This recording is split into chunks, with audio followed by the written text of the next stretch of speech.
मित्रों, आप देख रहे हैं टीवी 20 न्यूज। मैं हूं आपके साथ अशोक वर्मा। अपने अपने क्षेत्रों की खबरों को देखने के बने रहिए हमारे साथ। अब शुरुआत करते हैं आज की ताजा खबरें। अम्बेडकरनगर जिले के टांडा में जिले के सबसे बड़े पंजाब नेशनल बैंक में लापरवाही की वजह से शॉर्ट सर्किट से बैंक में जबरदस्त आग लग गई। आपको बता दें कि बैंक में आग लगने के कारण बैंक धू धू कर जलता रहा। 2 घंटों की कड़ी मशक्कत व कई फायर ब्रिगेड की गाड़ियों ने आग पर काबू पाया। आपको बता दें कि जिले के टांडा शहर में सबसे बड़े पंजाब नेशनल बैंक में अचानक धुआं निकलता देख स्थानीय लोगों ने पुलिस को सूचना दी। आग इतनी भयानक थी कि आग की लपटें बाहर निकल रही थीं। रविवार होने के कारण बैंक बंद था तथा कर्मचारी जब तक आते तब तक आग भड़क चुकी थी। आनन फानन में पुलिस ने फायर ब्रिगेड की गाड़ियों से काफ़ी मशक्कत के बाद आग पर काबू पाया। तब तक पूरा बैंक तबाह हो चुका था। मौके पर पहुंचे फायर अधिकारी ने बताया कि बैंक बड़ा था, इसलिए बैंक की आग पर काबू पाने में काफ़ी वक्त लग गया।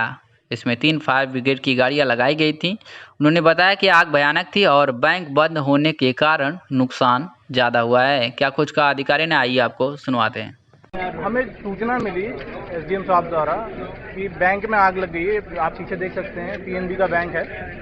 हमें जब सूचना मिली तो हमने तत्काल टांडा फायर स्टेशन से गाड़ी रवानी की। यहाँ 5-10 मिनट से दूरी कम है, इसलिए गाड़ी जल्दी पहुँच गई। आग अभी नियंत्रण में है। प्रथम दृष्टिकोण से ये प्रतीत होता है कि यह जो है शॉर्ट सर्किट से आग लगी है, क्योंकि आज संडे है, आज बैंक भी बंद है, तो शॉर्ट सर्किट के अलावा और कोई चारा दिख नहीं रहा है। अभी नुकसान का आकलन नहीं किया जा पा रहा है। कितना भारी नुकसान हुआ? नुकसान अच्छा खासा हुआ है बैंक में। इनकी जो मशीनें हैं, एटीएम मशीनें हैं, वो भी अंदर है, और बैंक के जो कंप्यूटर्स हैं, एसी है, ये सब जल गए हैं। बैंक मैनेजर से बात हुई है, वो अभी अंदर कागजात जले हैं, पैसे वगैरह नहीं थे, इस बात की खुशी है। बस नुकसान लेकिन ठीक ठाक हुआ, अभी आकलन किया जा रहा है। बड़ी मशक्कत की गई सर, आग बुझाने में कई गाड़ियां लगाई गई, बताएं। जी हाँ, 3 गाड़ियां हम लोगों ने बुलाई हैं। 3 गाड़ियां जो है हमने अकबरपुर और आलापुर तहसील से भी गाड़ियां बुलानी पड़ी, क्योंकि आप देख रहे हैं अंदर बैंक का काफ़ी गहराई है, बैंक काफ़ी बड़ा है, और ये बैंक जो है अंदर काफ़ी बड़ा होने के कारण गाड़ियों को ज़्यादा बुलानी पड़ी है। पुलिस अधीक्षक आजमगढ़ सुधीर कुमार सिंह द्वारा अपराध नियंत्रण एवं वांछित इनामिया गैंगस्टर एवं शराब माफियाओं की गिरफ्तारी विषय चलाए जा रहे अभियान के दृष्टिगत अपर पुलिस अधीक्षक ग्रामीण जनपद आजमगढ़ सिद्धार्थ व क्षेत्राधिकारी सगड़ी जनपद आजमगढ़ के कुशल नेतृत्व बिलरियागंज ओम प्रकाश यादव मैं हमरायन के वांछित घोषित अभियुक्तों की तलाश दृष्टिगत जयगहाँ बाजार में मौजूद थे कि एसटीएफ लखनऊ टीम जयगहाँ तिराहे पर पहुंची, जिनसे अपराध एवं अपराधियों के संबंध में वार्तालाप की जा रही थी कि मुखबिर की खास सूचना पर इनामिया अपराधी अभियुक्त प्रदीप यादव उपरोक्त लखनऊ से अपने घर आने वाला। इस सूचना पर थाना प्रभारी मैं हमरा एवं एसटीएफ टीम के साथ जयगहाँ बाजार से प्रस्थान कर बिलरियागंज चुंगी पर 2 टीम बनाकर चेकिंग करने लगी कि एक व्यक्ति बस से उतरकर बिलरियागंज जाने वाले रास्ते पर आकर वाहन का इंतजार करने लगा।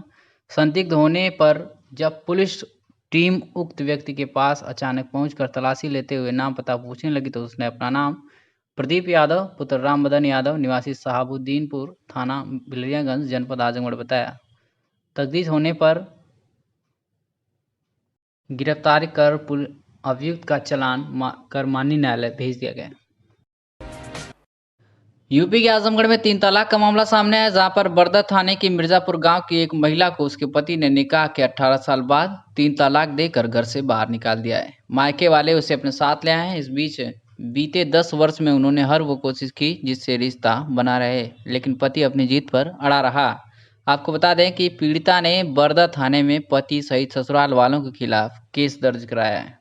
पीड़िता ने कहा कि उसका निकाह 18 साल पहले इकबाल अहमद के साथ हुआ था। निकाह के बाद पति के साथ सब कुछ ठीक ठाक चल रहा था। पीड़िता ने बताया कि 3 बेटियों के पैदा होने के बाद उसके पति का जुल्म बढ़ गया। आरोप है कि कुछ दिन पहले सलाउद्दीन ने उससे मारपीट की। घर वालों के लगातार दबाव बनाने पर उसके पति ने तीनों लड़कियों के सामने 3 बार तलाक कहकर जबरन घर से बाहर निकाल दिया।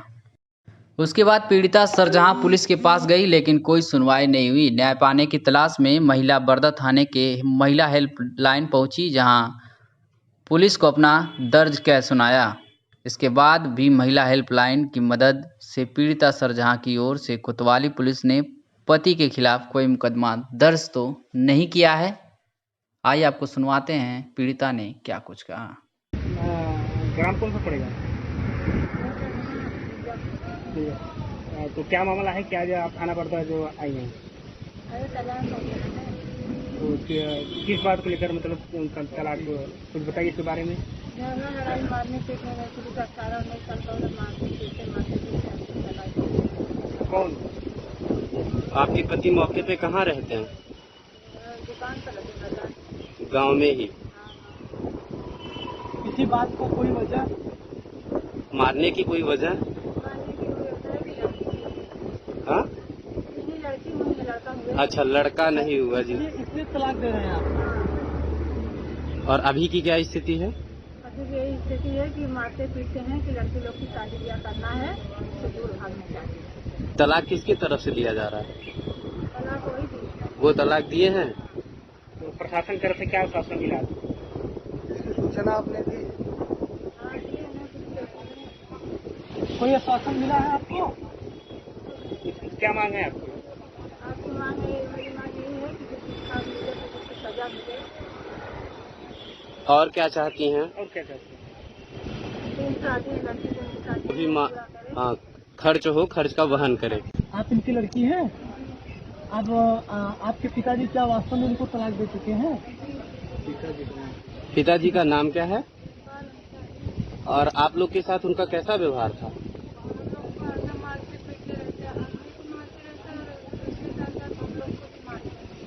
क्या कुछ कह के गाली गलौज जलील करने की भी बातें रहती हैं? वजह? बार बार यही कहते हैं कि लड़का नहीं हुआ है, जिसके कारण आप लोग को प्रताड़ित करते हैं। और आगे आप लोग क्या चाहते हैं? कहाँ घर पड़ता है आपका? क्या मामला था? हमारी बाजार में गाँव में जब पड़ता है जी। 18 साल। क्षेत्रीय विधायक डॉक्टर संग्राम यादव कोरोना काल के बाद लगातार कर रहे सड़कों का लोकार्पण तथा असाध्य रोगों से पीड़ितों की मदद भी कर रहे हैं। आपको बता दें कि स्थानीय क्षेत्र के मकराहा गांव में पूर्वांचल विकास निधि योजना के अंतर्गत विधायक निधि से बनी 320 मीटर लंबी लगभग 17 लाख रुपए की लागत सड़क का शनिवार को उद्घाटन किए। इस उद्घाटन के बाद एक बैठक भी आयोजित की गई, जिसका संचालन संजय मिश्रा ने किया। ग्रामीण अभियंत्रण विभाग द्वारा नवनिर्मित आरसीसी सड़क के उद्घाटन के मौके पर पहुंचे विधायक डॉक्टर संग्राम यादव ने इस क्षेत्र का जहां भी विकास हुआ है वह समाजवादी पार्टी की देन है। उन्होंने कहा कि यह तपसी बाबा का प्राचीन मंदिर है तथा बगल ही स्थित जिले का सबसे बड़ा पॉलिटेक्निक कॉलेज बनकर तैयार है। शराब, सिनेमा, होटल, जिम, पार्क खोल दिए गए, लेकिन शिक्षा का मंदिर बंद पड़ा है। कोरोना के नाम पर सरकार देश की शिक्षा व्यवस्था को समाप्त करने पर आतुर है। देश के अंदर बेरोजगारी चरम पर है और देश भारतीय जनता पार्टी की सत्ता के कारण एक दिशाहीन रास्ते पर चल पड़ा है। पूरे क्षेत्र में कहीं भी विकास का कोई कार्य नहीं हुआ है। आने वाले समय में जनता इनका मुंह तोड़ जवाब देगी। 2022 के चुनाव में बुजुर्गों के आशीर्वाद से और नौजवानों के साथ से माननीय अखिलेश यादव जी को सरकार बनाने का मौका मिल रहा है। इस मौके पर सहायक अभियंता मनोज कुमार सिंह, अवर अभियंता प्रेम प्रकाश यादव, शीतला निषाद, लक्ष्मीराम वर्मा, अमरनाथ पांडे सहित कई लोग उपस्थित रहे। आइए सुनाते हैं कि डॉक्टर संग्राम यादव क्षेत्रीय विधायक ने क्या कुछ कहा। ये जो आरसीसी का नामांकन हुआ है, इसके लिए क्या कह रहे हैं? देखिए, समाजवादी पार्टी हमेशा गांव के विकास की पक्षधर रही है। माननीय अखिलेश यादव जी ने अपने कार्यकाल में गांव का विकास किया। आप जिस गांव में खड़े हैं, ये महान संत तपसी बाबा की तपोस्थली है और यहीं से बगल पे आप पहला देख रहे होंगे कि कोई राजकीय पॉलिटेक्निक कॉलेज मकराहा के अंदर स्थापित है। आज हम सब कोरोना काल के बाद गांव में जो सीसी रोड बनी थी उसके उद्घाटन लोकार्पण समारोह में सम्मिलित हुए हैं और हम सब ने जनता के बीच, अपने लोगों के बीच ये कहा है कि भारतीय जनता पार्टी देश और प्रदेश को कमजोर करना चाहती है। उसके मुख्यमंत्री जी का शिक्षा में कोई विश्वास नहीं है। वो शराब की दुकानें तो खुलवा सकते हैं, बाजारें खुलवा सकते हैं, मॉल खुलवा सकते हैं, सिनेमा हॉल खुलवा सकते हैं, लेकिन शिक्षा के मंदिर के दरवाजे बंद हैं। जब गांव का किसान का बेटा पढ़ेगा नहीं तो आगे कैसे बढ़ेगा। वो गांव के बेटों को गवार बनाना चाहते हैं, अशिक्षित बनाना चाहते हैं, ताकि वो उनसे तर्क ना कर सकें। 2022 को लेकर क्या तैयारी है, क्या 2022 आप तो देखे हैं, अभी तो आप पिछले कार्यक्रम में भी थे। हमारे बुजुर्गों का आशीर्वाद और नौजवानों का साथ, तो 2022 में अखिलेश यादव उत्तर प्रदेश के मुख्यमंत्री बनेंगे। ऐसा गांव का मिजाज है और लोगों का मिजाज है। आज सितारी के मत्स्य घाट पर समाजवादी पार्टी की पूर्व सांसद वीरांगना फूलन देवी निषाद के शहादत दिवस पर श्रद्धांजलि अर्पित करते हुए पूर्व समाजवादी युवजन सभा प्रदेश कार्यकारिणी सदस्य लालजीत क्रांतिकारी ने कहा कि फूलन देवी गरीब की बेटी थी। गरीब की बेटी को माननीय मुलायम सिंह यादव ने सम्मान दिया और इनको सांसद बनाया और फूलन को सम्मानित करने का काम किया। इसलिए माननीय नेताजी को धरती पुत्र नेताजी के नाम से पुकारा जाता है। इस मौके पर राकेश निषाद, रामाश्रय निषाद, मिथुन निषाद, सावन निषाद, अभिषेक यादव, पीयूष पांडे, सौरभ राय आदि लोग उपस्थित रहे। मेरा नाम लालजीत क्रांतिकारी है। आज हम लोग समाजवादी पार्टी की पूर्व सांसद और महिला सांसद रही और महिलाओं के लिए हमेशा बात करने वाली, शोषित पीड़ित की आवाज़ को बुलंद करने वाली पूर्व सांसद फूलन देवी जी के शहादत दिवस पर आज हम लोग श्रद्धांजलि अर्पित किए हैं। और जब ये शोषित पीड़ित थीं उस वक्त समाजवादी पार्टी के माननीय नेता माननीय मुलायम सिंह यादव जी इनको ले जा करके एक गरीब घर से ले जा करके इनको जो है कि इनको सांसद बना करके पार्लियामेंट में बिठाने का काम किए। ऐसे हम समाजवादी पार्टी के नेता माननीय मुलायम सिंह यादव जी, हम लोगों के संरक्षक, हम लोग उनका भी बहुत बहुत धन्यवाद करते हैं कि ऐसे गरीब पीड़ित, अत्याचार जिसके साथ हुआ था, अन्याय जिसके साथ हुआ था, जिसके साथ शोषण हुआ था, ऐसी महिला को ले जा करके उन्होंने सांसद बनाने का काम किया। आजमगढ़ जिले के सगड़ी तहसील के किसान इंटर कॉलेज सुरैना पर सरदार सेना के कार्यकर्ताओं द्वारा बैठक संपन्न की गई, जिसमें आर.एस. पटेल ने शोषित वंचितों की लड़ाई लड़ने की हुंकार भरी। आपको बता दें, किसान इंटर कॉलेज सुरैना पर सरदार सेना के कार्यकर्ता बैठक किए, जिसमें मुख्य अतिथि के रूप में राष्ट्रीय अध्यक्ष आर.एस. पटेल ने अपने संबोधन में संगठन की मजबूती पर बल दिया और सरदार वल्लभ भाई पटेल के सपनों को साकार करने के लिए सामाजिक संगठन सरदार सेना के गठन और उसके महत्व पर प्रकाश डाला। उन्होंने अपने संबोधन में शोषितों वंचितों की लड़ाई लड़ने की हुंकार भरी। इस दौरान मुख्य रूप से विशिष्ट अतिथि प्रदेश अध्यक्ष राम आशीष मौर्य, सत्येंद्र पटेल, डॉक्टर एच.एन. सिंह पटेल, परमानंद पटेल, विजय पटेल, हरेंद्र पटेल सहित दर्जनों लोगों ने अपने विचार व्यक्त किए, जिसमें पिछड़े दलितों पर हो रहे अत्याचारों के खिलाफ मुखर होकर उनकी लड़ाई लड़ने पर चर्चा की गई।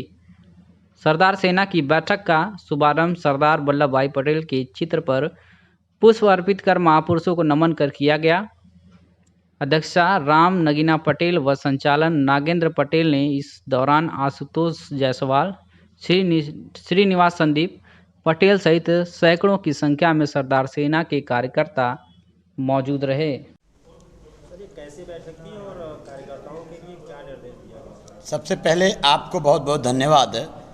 प्यारे साथी, आपको धन्यवाद इसलिए कि आज मीडिया दो तरह की है, एक वंचितों की आवाज़ उठाने वाली, एक गुलामी करने वाली। तो जो गोदी मीडिया है उससे हट के आप आज वंचितों की आवाज़ उठाने आए हैं, इसलिए आपको बहुत बहुत धन्यवाद और आभार। आपका सवाल, आज जो बैठक हुई है, आज हम 2 जनपदों की बैठक यात्रा के लिए निकले हैं। 2 जगह बैठक रहा, मऊ में और आजमगढ़ में। तो आज जो किसान इंटर कॉलेज में बैठक है, इसका उद्देश्य सिर्फ यह है कि पिछड़ों के अधिकार को लेकर यह बैठक हुई। पिछड़ा वर्ग अधिकार चेतना यात्रा होने जा रही है, जो उत्तर प्रदेश में पिछड़ों के अधिकार को लेकर एक बड़ा चेतना पैदा करेगा। उसको लेकर आज सैकड़ों पिछड़ों के बीच आज हम लोगों ने सम्मेलन किया, बैठक किया। यहाँ पर आज ये तय हुआ है, जो पूर्व निर्धारित भी है, कि सारे लोग पूरे आजमगढ़ और मऊ से पूरी तैयारी के साथ अपने अधिकार की लड़ाई के लिए पिछड़ा वर्ग अधिकार चेतना यात्रा के साथ मजबूती से संघर्ष करेंगे। क्या सरदार सेना विधानसभा के चुनाव में भी हिस्सा लेगी? धन्यवाद साथी। सबसे पहले तो आप ये जान लें कि सरदार सेना सामाजिक संगठन है। सरदार सेना नेतृत्वकर्ता बनाने वाली संगठन है। यह नेतृत्वकर्ताओं को निश्चित रूप से स्थापित करने वाली संगठन है, लेकिन यह चुनाव नहीं लड़ेगी। यह चुनाव लड़ने वालों के साथ जो वंचित वर्गों के अधिकारों के साथ खड़ा रहेंगे, यह उनको सदन में भेजने का काम करेगी। देखा गया है सर, अभी हाल ही में आपने समाचार सुना होगा, मीडिया पर छापेमारी हुई। ऐसे में क्या लगता है, निष्पक्ष पत्रकारिता थोड़ी मुश्किल नहीं हो गई आज के हालात? साहब, इस बात को कंफर्म करना जरूरी है। जितना जब सरकार प्रहार करती है तो जो ताकतवर और वैचारिक ताकतवर लोग हैं उनका विचार और मजबूत होता है। तो जो वंचित वर्गों की आवाज़ उठाने वाली मीडिया है उन पर यह सरकार प्रहार कर रही है। तो आपने सुना होगा, अभी भारत समाचार का चल रहा था कि हमारे दफ्तरों पर छापा जो मारा गया है, हमें डराने की कोशिश की गई है। हम और भी तेज़ी से वंचितों की आवाज़ उठाएंगे। हमें उम्मीद है कि यह जरूरी भी है, क्योंकि हमारे लोगों को और मजबूत करना है। सर, हाल ही में आप रोजाना बुलेटिन देते हैं और सरकार के खिलाफ। यूपीडा के मुख्य कार्यपालक अधिकारी अवनीश कुमार अवस्थी ने आज जनपद आजमगढ़ में पूर्वांचल एक्सप्रेसवे का आकस्मिक निरीक्षण किया। श्री अवस्थी ने जिले में असोना, बमौर, सठियाम, फूलपुर, खंडोरा, चकिया, निजामपुर, फुलवरिया, बलिहारी, गोविंदपुर एवं टोल प्लाजा, किशुनदासपुर आदि स्थानों पर रुक कर पूर्वांचल एक्सप्रेस की गुणवत्ता एवं निर्माण कार्यों की बारीकी से निरीक्षण कर अधिकारियों को आवश्यक निर्देश भी दिए। श्री अवस्थी ने बताया कि यह एक्सप्रेसवे पूरे पूर्वांचल के लिए बहुत बड़ी देन है। उन्होंने बताया कि माननीय मुख्यमंत्री जी ने निर्देश दिया है कि पूर्वांचल एक्सप्रेसवे का कार्य जल्द से जल्द पूरा किया जाए। उन्होंने बताया कि इसी के बाद परिवहन व्यवस्था को भी चालू कर दिया जाएगा। तो वहीं मुख्य कार्यपालक अधिकारी श्री अवस्थी ने बताया कि इस पूरे पूर्वांचल एक्सप्रेसवे के बगल में इंडस्ट्रियल कॉरिडोर बनाने का भी निर्णय लिया गया है। इस पर बहुत जल्द निर्णय ले लिया जाएगा। उन्होंने बताया कि इस पूरे क्षेत्र में जहां जहां किसान तैयार हो जाएंगे वहां पर इंडस्ट्रियल बेल्ट के लिए ज़मीन अधिग्रहित किया जाएगा। उन्होंने बताया कि अधिग्रहित जमीन पर इंडस्ट्री, फूड प्रोसेसिंग इंडस्ट्री तथा इस क्षेत्र से संबंधित इंडस्ट्री लगाई जाएगी।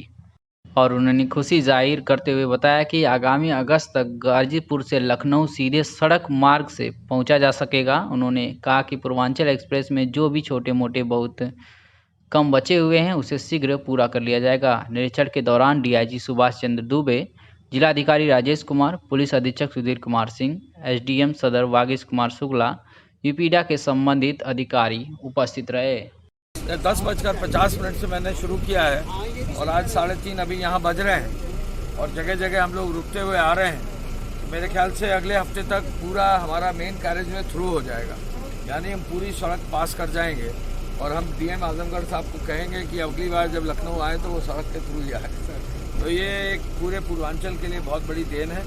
माननीय मुख्यमंत्री जी ने मुझे आदेश दिया है कि इसको जल्दी से जल्दी कंप्लीट कराएं। हमारी कोशिश है कि अगस्त में जितना मेन काम है वो पूरा हो जाए और उसी के बाद फिर इसको जो है ट्रैफिक भी चालू करने की व्यवस्था पूरी होगी। इस पूरे पूर्वांचल एक्सप्रेसवे के बगल में इंडस्ट्रियल कॉरिडोर भी बनाने का निर्णय मुख्यमंत्री जी ने लिया है। वो भी बहुत जल्दी जो है उस पर निर्णय हो जाएगा और पूरे क्षेत्र में जहाँ जहाँ किसान तैयार होंगे वहाँ इंडस्ट्रियल बेल्ट के लिए ज़मीन भी ली जाएगी और उसको जो है आगे इंडस्ट्री और फूड प्रोसेसिंग इंडस्ट्री और इस क्षेत्र से संबंधित इंडस्ट्रीज़ को लगाया जाएगा। तो ये बहुत खुशी का मौका है कि 15 अगस्त के आसपास तक सड़क हम लोग गाजीपुर से लखनऊ तक सीधे पहुंच सकेंगे। ये एक बड़ी बात है। थोड़े बहुत जो काम छूटे हुए हैं उनको हम जल्दी जल्दी पूरे कराने का प्रयास। ये खबर आपको उत्तर प्रदेश के लखनऊ से दिखा रहे हैं, जहां पर मासूम बच्चे के सामने ही उसकी मां को दरोगा ने चौकी के कमरे में बंद करके पीटा है, ऐसा आरोप लगाया है उसके बच्चों ने। आपको ये खबर दिखा रहे हैं लखनऊ से, जो कि शहादतगंज थाना क्षेत्र के अबरगंज चौकी का मामला है। पुलिस चौकी में बच्चों के सामने मां की बर्बरतापूर्वक पिटाई की गई है। आप साफ साफ देख सकते हैं, आवाज़ भी आ रही है। इसमें ज़्यादा कोई सबूत पेश करने की ज़रूरत थोड़ी है। अत्यंत दुखद मामला है। महिला आयोग व मानवाधिकार आयोग के साथ साथ हाईकोर्ट व माननीय सुप्रीम कोर्ट को स्वतः संज्ञान लेना चाहिए। दिलाने के लिए बर्खास्तगी से कम कोई कार्रवाई नहीं होनी चाहिए ताकि ऐसी घटनाओं में कमी आए। पुलिस विभाग में अच्छे ऑफिसर की कोई कमी नहीं है, लेकिन इस प्रकार की घटनाओं से आम जनमानस में गलत संदेश जाता है। वरिष्ठ अधिवक्ताओं व वरिष्ठ पत्रकारों को भी संज्ञान में लेने की ज़रूरत है ताकि पीड़िता को न्याय मिल सके। रंडीबाजी करती रही है, बस वहीं इनका हो गया है। रंडीबाजी किसको कहा? ज्यादा बोलना ना, ज्यादा बोलना ना। रंडीबाजी किसका बोला इसने? रंडीबाजी किसका बोला? बोलो, रंडीबाजी किसको बोला? रंडीबाजी किसको बोला?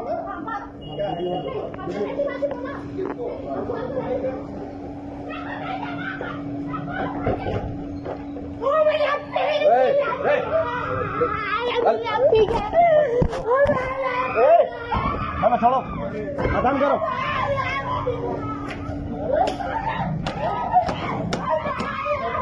ये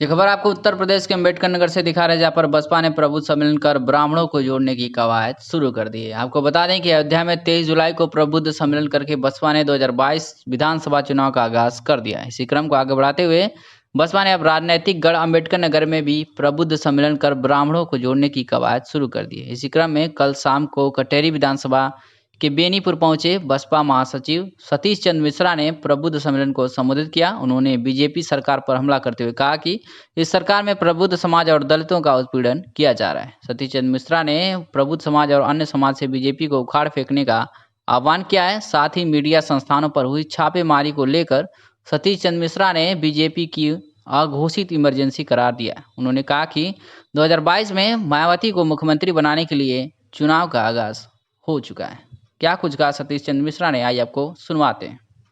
उद्देश्य यही है कि जो प्रबुद्ध समाज में को जिस तरह से इस सरकार में दबाया जा रहा है, उसमें भी खास तौर से जैसे दलितों के साथ में अत्याचार हो रहे हैं और ब्राह्मण समाज के साथ में हो रहा है, तो इसके लिए ब्राह्मण समाज और प्रबुद्ध समाज के अन्य समाज के लोगों के बीच में हम लोग जा कर के उनको जागरूक करने का काम कर रहे हैं और उनसे इस बात का अनुरोध भी कर रहे हैं कि अब आप इकट्ठा हो जाइए और ऐसा शासन, ऐसा प्रशासन जिस सरकार चला रही है उस सरकार को उखाड़ फेंकने के लिए अब आप कर, जहाँ पर कि कुठाराघात खाली इन समाज के लोगों के में ही नहीं हो रहा, समाज को ही तोड़ने का काम नहीं हो, जहाँ पर कि अब मीडिया के ऊपर भी हमला हो रहा है, जो चौथा स्तंभ है इस देश का और जो सबसे बड़ी डेमोक्रेसी है इस देश की, उस डेमोक्रेसी को ख़त्म करने के लिए मीडिया पे प्रहार, क्योंकि मीडिया अगर सही बात दिखाने लगती है तो उसके ऊपर प्रहार करके, चाहे वो प्रेस अखबार की हो और चाहे वो चैनल में हो, जिस तरीके से अभी पिछले 2-3 दिन में देखा गया कि एक मीडिया चैनल जो कि प्रमुख चैनल था उत्तर प्रदेश का और जिसमें कि किस तरह जो चीज़ें दिखाने का काम कर रहे थे तो सही चीज़ें सामने रखे, तो उनके ऊपर हर तरह का एक हमला करते हुए और उनको परेशान करने के लिए अपने जो गलत शक्तियां हैं उसका इस्तेमाल करके उनको प्रताड़ित करने का। लेकिन इससे कोई फ़र्क नहीं पड़ेगा, इससे और उनका नुकसान होगा। उनको ये समझना चाहिए कि जितना ये इस तरह से करेंगे, ये कांग्रेस ने जैसे इमरजेंसी लगाई थी, कांग्रेस ने घोषित इमरजेंसी लगाई थी, आज भारतीय जनता पार्टी ने अघोषित इमरजेंसी लगाई। आईएससी की इंटर कॉमर्स की फाइनल परीक्षा में श्रुति तुलसियान कॉलेज की बनी टॉपर, परिजनों में खुशी की लहर। आईएससी और आईसीएसई के परीक्षा परिणाम की घोषणा हो गई है।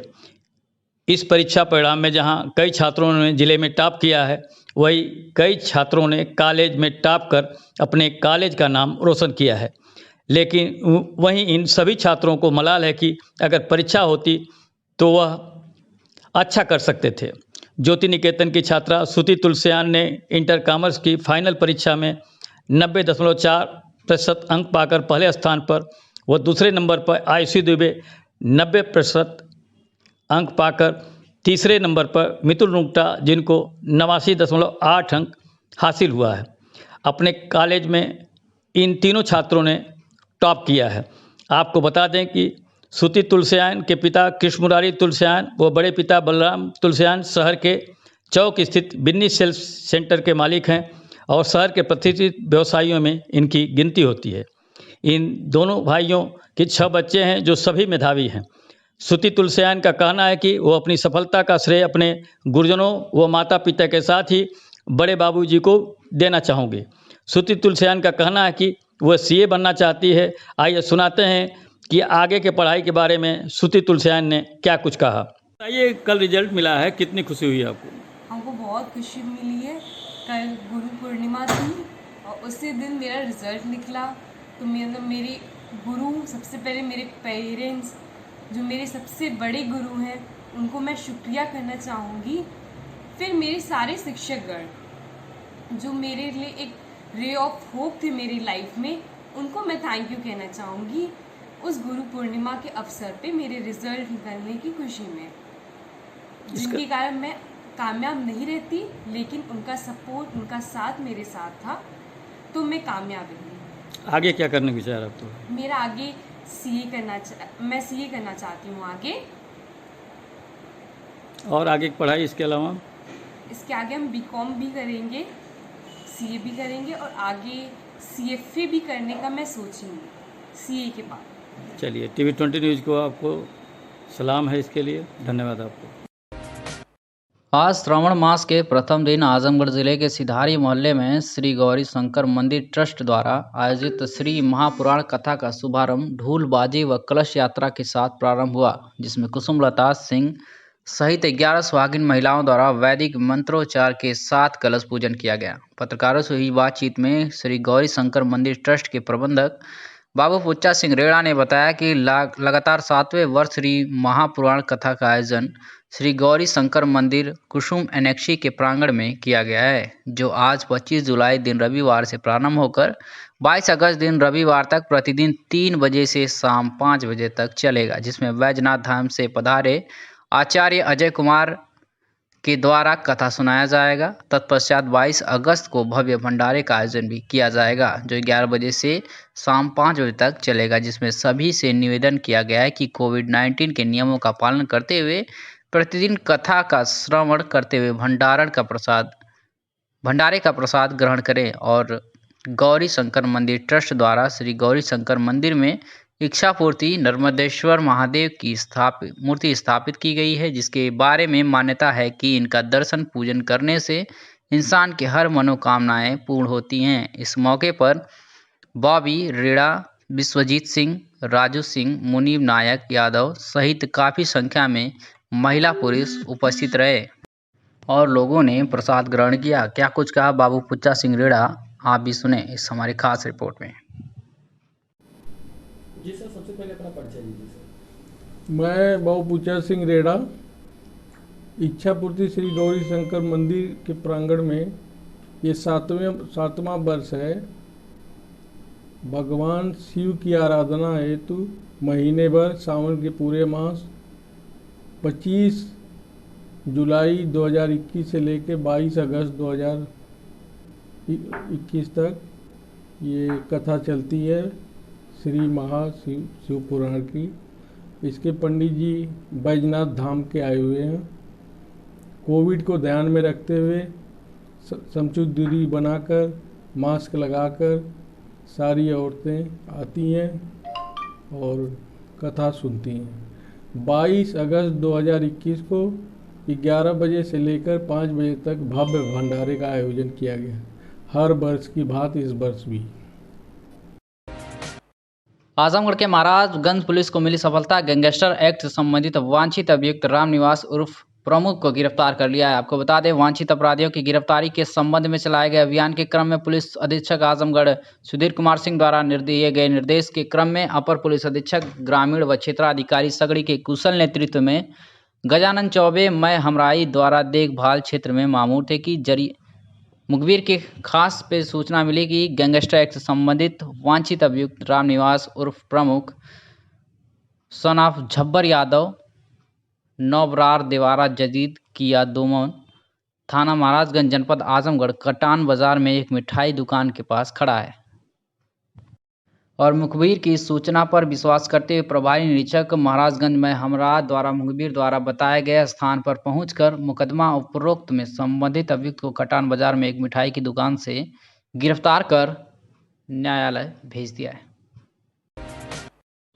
वरिष्ठ पुलिस अधीक्षक आजमगढ़ के आदेश के अनुपालन व पुलिस अधीक्षक नगर तथा क्षेत्राधिकारी सदर के कुशल पर्यवेक्षण में पास्को एक्ट थाना जहानागंज जनपद आजमगढ़ से संबंधित वांछित अभियुक्त प्रीतम प्रसाद उर्फ अकेला पुत्र प्रकाश राम ग्राम कुढ़वा थाना जहानागंज जनपद आजमगढ़ को आज ग्राम महुआ मुरादपुर थाना जहानागंज से समय करीब 1:30 बजे गिरफ्तार किया गया है। अभियुक्त का चालान कर माननीय न्यायालय भेज दिया गया है। अजमतगढ़ में आज वैश्विक महामारी कोरोना वायरस से जान गंवाने वालों के लिए कांग्रेस पार्टी जिला महासचिव अजीत राय के नेतृत्व में कैंडल मार्च और श्रद्धांजलि सभा का आयोजन किया गया था। इस मौके पर अजमतगढ़ तिराहे पर कांग्रेस कार्यकर्ताओं द्वारा 2 मिनट का मौन धारण कर कोरोना काल में मृत हुए लोगों को श्रद्धांजलि अर्पित की गई। साथ ही कोरोना योद्धाओं और फ्रंट लाइन वर्कर्स के बेहतर स्वास्थ्य की कामना भी की गई। इस दौरान कांग्रेस पार्टी के जिला महासचिव अजीत राय ने कहा कि कोरोना से बड़ी संख्या में लोगों को अपने प्राणों से हाथ धोना पड़ा है। मैंने भी अपनी कई मित्रों को खो दिया है, लेकिन इस विपरीत परिस्थितियों में हमें हिम्मत नहीं हारनी चाहिए। जो लोग परलोक चले गए वे तो वापस नहीं आ सकते, लेकिन उनकी आत्मा की शांति के लिए सभी 2 मिनट का मौन रखें और उनकी आत्मा की शांति के लिए प्रार्थना करें। साथ ही उनके स्वजन को ईश्वर दुख की घड़ी को सहन करने की शक्ति प्रदान करे। इसके अलावा जो लोग संक्रमण से जूझ रहे हैं वह जल्दी ठीक हों। वहीं जिला महासचिव युवा कांग्रेस प्रवीण गुप्ता ने कहा कि सरकार की विफलताओं की वजह से हम लोगों ने अपने कई करीबियों को कोरोना काल में खो दिया है। न जाने कितने लोग हम लोगों से दूर हो गए हैं। आज उन्हीं लोगों की याद में हमें कैंडल मार्च निकालना पड़ रहा है। वहीं इस दौरान प्रवीण गुप्ता, आरिफ आजमी, लक्ष्मी नारायण साहू, आकाश यादव, मोहम्मद शोएब, अभिषेक पटवा, मोहम्मद नसीम, आनंद राजभर, उपेंद्र आदि लोग मौजूद रहे।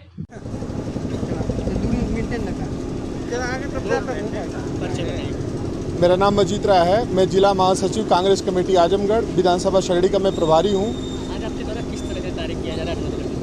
सरकार की विफलताओं की देन कि जो कि कोरोना काल में ऑक्सीजन से लेकर बेड, दवाएं और डॉक्टरों की कमी के चलते बहुत सारे लोग इस देश में काल के गाल समा गए।